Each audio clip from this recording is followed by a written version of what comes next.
देश में गाड़ियों को जो है कम प्रदूषण वाली बनाने के लिए जो है सरकार नई जो है कैफे 3 नियम लाने जा रही है। लेकिन ये नया नियम जो लागू होने से पहले ही ऑटो इंडस्ट्री दो खेमों में बट गई है। कुछ कंपनियों को लग रहा है कि इससे छोटी कारों को फायदा मिलेगा, तो कुछ का कहना है कि ये नियम ना इंसाफ कर रहा है ना सेफ्टी के हक में।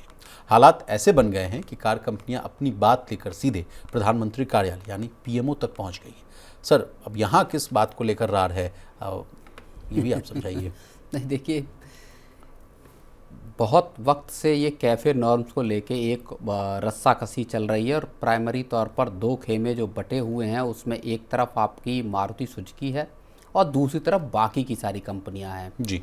इसको लेके श्याम जो है वो कई मरतबा बैठक कर चुकी है जो ऑटो कंपनियों के रिप्रेजेंटेटिव्स हैं उनके साथ, और उनके साथ ये इस पूरा जो मसला है कैफ़े नॉर्म्स का, जो कि 2027 में लागू होना है, उसको लेके कई मरतबा बैठक हुई जिसमें कोई एक कॉन्सेंसस बनाने की कोशिश की गई, लेकिन वो बना नहीं। अब इस पूरे विवाद की जड़ में एक जो नया नियम है या एक जो कैटेगरी बनाई गई है बीई ने इसमें कैफे नॉर्म में, वो यहाँ पे जी विवाद तो की वजह बनी है। जो सरकार ने कैफे 3 के जो ड्राफ्ट में एक नया नियम सुझाया है, उसको मैं अपने व्यूअर्स के सामने रखता हूँ। बहुत हल्की कम वजन वाली छोटी कारों को प्रदूषण नियमों में थोड़ी राहत या छूट मिलेगी, ऐसी बात कही जा रही है। अगर कार का वजन 909 किलोग्राम से कम है तो उसे CO2 उत्सर्जन यानी कार्बन डाइऑक्साइड का जो उत्सर्जन है उसके हिसाब से 3 ग्राम प्रति किलोमीटर की छूट मिल सकती है। क्या आप कहना चाह रहे हैं किसी बात को लेकर रार है? बिल्कुल, इसी को लेकर रार है। ये 4 मीटर से छोटी गाड़ियां होंगी, 909 किलोग्राम इनका जो है वो वेट रहेगा और 1200 सीसी से कम का इंजन कैपेसिटी होगी। ये कैटेगरी है, इस कैटेगरी को एक लेकर आया गया है। अब इस चीज़ को लेके सवाल पहले से चल रहे थे कि साहब इस नॉर्म को लाने की या ये नई कैटेगरी बनाने की ज़रूरत नहीं है। टाटा, महिंद्रा, सारे लोग इसके उलट थे।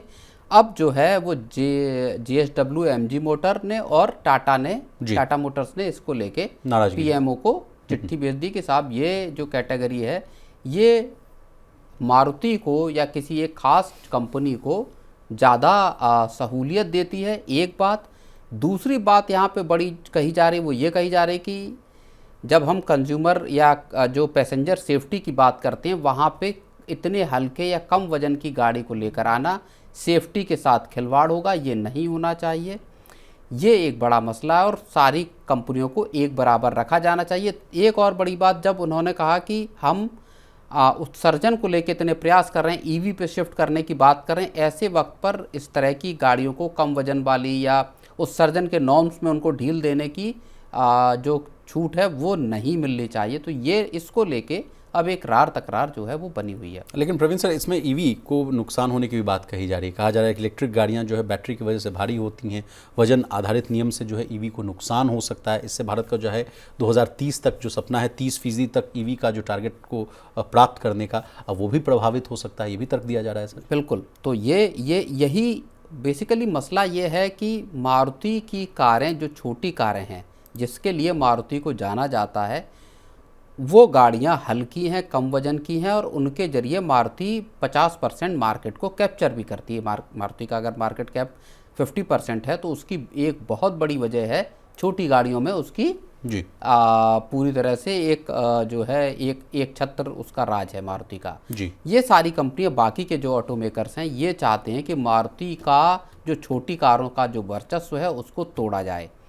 मारुति ये मांग करती है कि साहब छोटी कारें कंज्यूमर फ्रेंडली हैं, उनके बजट में आती हैं और लोग, कोई पहली कार का अगर सपना देखता है तो वो सबसे पहले एक छोटी गाड़ी खरीदना चाहता है। ऐसे में ऐसे नियम का लाना, खासतौर पर ऐसे देश में जहाँ फ्यूल कैपेसिटी या आपका जो लोगों की इनकम कम है, वहाँ अगर कोई कार खरीदने का सपना देखता है तो उसके लिए आप शुरुआती रेंज में ही महंगी गाड़ियां ला देंगे तो उनके लिए मुश्किल होगी। ऐसे लोगों के लिए छोटी गाड़ियों का रहना जरूरी है। लेकिन सर, मैं इसको अगर द बिगर पिक्चर के रूप में अगर देखूं तो आम आदमी के लिए क्या भविष्य में झटका लगने वाला हो सकता है क्या? कि आगे कार की कीमतें बढ़ सकती हैं? छोटी गाड़ियों को अगर कहा जाएगा कि आप पूरा सेफ्टी नॉर्म्स लाइए तो उससे तो कीमतें बढ़ेंगी। नहीं, देखिए, जो एयर बैग के नॉर्म्स हैं वो लाए गए और बहुत सारे सेफ्टी के, पैसेंजर सेफ्टी के नियम सरकार लेकर आई। कॉस्ट आएंगे ना सर? हाँ, तो इसी वजह से गाड़ियों की कीमतें भी बढ़ी जी। पिछले कुछ, मारुति ने भी इस चीज़ को भी मारुति ने बहुत उठाया जोर शोर से कि जो सरकार के कंप्लायंस के जो नियम हैं उनको पूरा करने की वजह से कॉस्ट बढ़ रही है, इस वजह से गाड़ियों की कीमत बढ़ रही है और फिर लोग खरीदने से दूर हट रहे हैं। जब तक सरकार ने जीएसटी कट नहीं की थी तब तक मारुति की और दूसरी कंपनियों की भी ये समस्या थी कि कंप्लायंट का बर्डन बहुत ज़्यादा है।